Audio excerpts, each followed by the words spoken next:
Hello everyone! Sa isang kasirola po, maglagay lang tayo ng hiniwa-hiwang hinog na saging na saba at samahan din po natin ng gata. Ang dami po ng gata na ating ilalagay ay kapantay nitong saging para saktong-sakto po sa pagkaluto. At hindi na rin po natin kailangan takpan para hindi umapaw yung gata.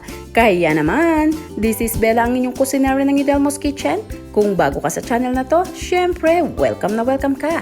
At kung dati ka naman, welcome back. Kaya naman, don't forget to subscribe, like and share, at pakihit mo na rin ang notification bell. Isama mo na yung all para lagi kang updated sa mga bagong upload.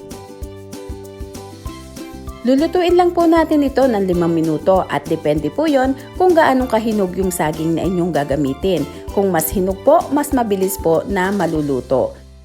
At kailangan lang din po yung gata ay luto rin mabuti. At announcement naman po para sa ating Supporters Day. Pipili po tayo ng mga simpleng wish ko lang sa Idelmo's Kitchen. At doon po ay i-announce natin sa ating Supporters Day kasabay po ng pagpaparapol ng ating pressure cooker. At para naman po sa mga nagtatanong kung paano mo kasali sa ating mga pag-giveaway, paki-check lang po ang description dito sa baba ng ating bawat video.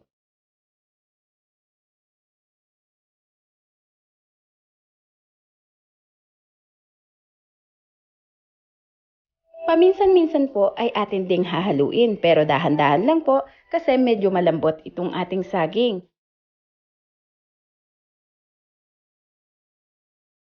At kapag naluto na po itong ating saging at ang gata, ay lagyan naman po natin ng condensed milk.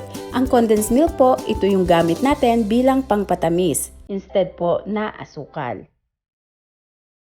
Ihalo lang po natin at kapag kumulo ulit ng konti, ay okay na po ito. Pero kapag nailagay na po natin yung condensed milk, medyo tuloy-tuloy po ng konti yung ating paghalo para hindi po masunog.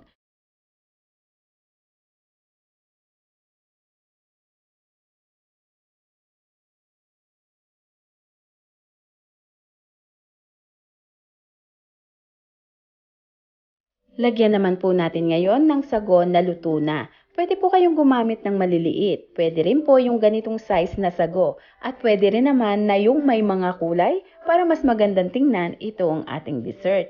Ihalo lang po natin. At ngayon naman, ito na po. Ready na ang ating ginataang saging with sago. Perfect na pang merienda. Pwede rin po natin itong iserve ng malamig at pwede rin po naman na kahit mainit.